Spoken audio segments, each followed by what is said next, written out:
ಈ ಸಾಧನೆಯ ಜೊತೆಗೆ ನಾವು ಬೆಳೆಸಿಕೊಳ್ಳಬೇಕಾದದ್ದು ಸಾಧನೆಯಾಗಿದೆ. ನಾನೇನೋ ಒಂದು ಅದ್ಭುತವಾದ ಸಾಧನೆ ಮಾಡಬೇಕಂತ ಎಲ್ಲರ ಕನಸು ಕಣ್ಣುಗಳು ಹೇಳ್ತಾ ಇವೆ. ಎಲ್ಲಾದರೂ ಅದರಲ್ಲಿ ಸ್ವಲ್ಪ ಹಿಂದೆ ಮುಂದೆ ಆದರೆ ನಾವು ಆತ್ಮವಿಶ್ವಾಸವನ್ನು ಕಳೆದುಕೊಳ್ಳಬಾರದು. ಆಗ ಆನೆಯ ಬಲ ನಮಗೆ ಬರಬೇಕು, ಮೀನಿನ ಈಜುಗಾರಿಕೆಯೂ ಬರಬೇಕು, ಕೋಣನ ಓಟವೂ ಬರಬೇಕು. ಹಾಗಾದ್ರೆ ಮಾತ್ರ ನಾವು ಪರಿಪೂರ್ಣ ವ್ಯಕ್ತಿ ಆಗ್ತೇವೆ ಮಕ್ಕಳೇ. ಆದ್ದರಿಂದ ನಿಮ್ಮಲ್ಲಿ ಒಂದು ವಿಭಾಗ ಬೆಳೆದಿದೆ, ಸಮಾಜದಲ್ಲಿ ಬೆಳಿಬೇಕಾದ್ರೆ ಆ ಎಲ್ಲ ಶಕ್ತಿಗಳಲ್ಲಿ ಅಲ್ಪ ಸ್ವಲ್ಪವನ್ನಾದರೂ ನಮ್ಮಲ್ಲಿ ಅಳವಡಿಸಿಕೊಳ್ಳಬೇಕು.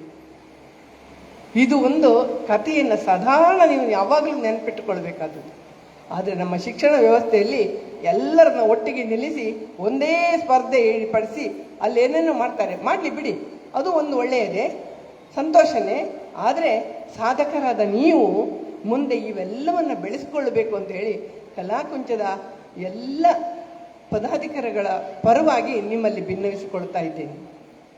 ಹಾಗೆ ಇನ್ನೊಂದು ಕತೆ, ಬಹಳ ಚಂದದ ಒಂದು ಕತೆ.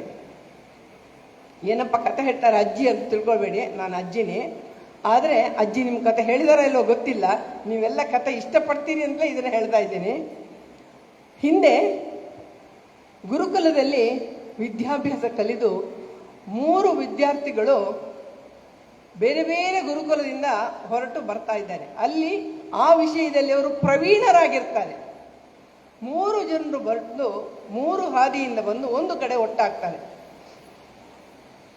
ಏನ್ ಕಲ್ತಿದ್ಯಪ್ಪ? ಅವರೊಳಗೆ ಮಾತುಕತೆ ಆಗ್ತದೆ. ನಾನು ಒಂದು ಸಣ್ಣ ಎಲುಬು ಚೂರು ಸಿಕ್ಕಿದ್ರೆ ಸಾಕು, ಅದು ಯಾವ ಪ್ರಾಣಿದು, ಆ ಪ್ರಾಣಿಯ ಎಲುಬಿನ ಗೂಡು ಹೇಗಿತ್ತು ಅಂತೇಳಿ ನನ್ನ ಮಂತ್ರಶಕ್ತಿಯಿಂದ ಮಾಡಿ ತೋರಿಸಬಲ್ಲೆ ಅಂತ ಹೇಳ್ತಾನೆ.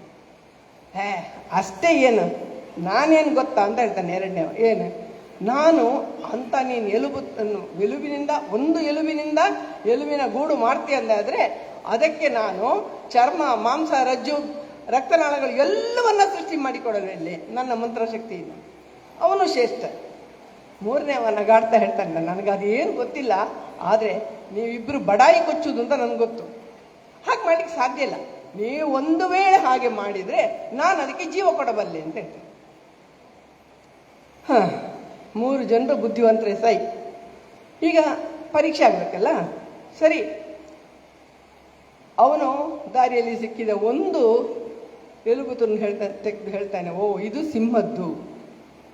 ತೆಗೆದು ನೋಡು, ನಾನು ಮಾಡ್ತಾ ಇದ್ದೇನೆ ನೋಡು ಅಂತೇಳಿ ಮಂತ್ರಶಕ್ತಿಯಿಂದ ಆ ಎಲುಬಿನ ಹಂದರವನ್ನು ಮಾಡ್ತಾನೆ. ನಿಂದೇನಾ ನೋಡೋಣ, ಇನ್ನು ಸ್ವಲ್ಪ ಹೊತ್ತಿನಲ್ಲಿ ನೋಡೋದನ್ನ ಅಂತ ಹೇಳ್ತಾನೆ. ಇವನು ಮಂತ್ರಶಕ್ತಿಯಿಂದ ಆ ಸಿಂಹವನ್ನ ಎಲುಬು, ನಿಜವಾಗಿಯೂ ಅದಕ್ಕೆ ಏನೆಲ್ಲ ಬೇಕಾ ದೇಹದಲ್ಲಿ ಅದೆಲ್ಲ ಅಂಗಗಳನ್ನ ಮಂತ್ರಶಕ್ತಿಯಿಂದ ಮಾಡ್ತಾನಂತೆ. 3ನೇವ ಹಿಂದೆ ಇರ್ತಾನ, ಯೋಚಿಸ್ಬೇಕಿತ್ತವ, ನಾನು ಇದಕ್ಕೆ ಜೀವ ಕೊಡ್ತೇನೆ. ಜೀವವನ್ನ ತನ್ನಲ್ಲಿ ಆವಾಹಿಸಿಕೊಂಡ ಸಿಂಹ ಏನ್ ಮಾಡ್ತದೆ ಹೇಳಿ? ಆ 3ರನ್ನು ಮೊದಲು ಬಲಿಗೆ ತೆಗೆದುಕೊಳ್ಳುತ್ತದೆ. ಅರ್ಥ ಆಯ್ತಲ್ಲ? ಎಲ್ಲರೂ ವಿದ್ಯಾವಂತರೇ, ಎಲ್ಲರೂ ಬುದ್ಧಿವಂತರೇ, ಎಲ್ಲರೂ ಮಾಡಿದ್ದು ಸರಿ. ಆದರೆ ವಿವೇಕ ಇಲ್ಲದ ಬುದ್ಧಿವಂತಿಕೆ ಸಮಾಜದ ನಾಶಕ್ಕೆ ಕಾರಣವಾಗುತ್ತದೆ.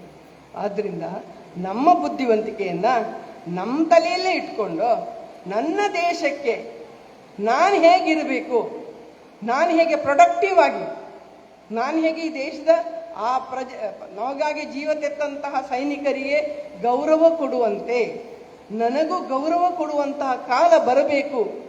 ನಾನು ನನ್ನ ದೇಶದ ಉತ್ತಮ ಪ್ರಜೆಯಾಗಬೇಕು. ಒಬ್ಬ ಮೋದಿಯಲ್ಲ, ಹಲವು ಮೋದಿಗಳು ಹುಟ್ಟಬೇಕು. ವಿವೇಕಾನಂದರು ಹೇಳಿದ್ದಾರೆ, 100 ಜನ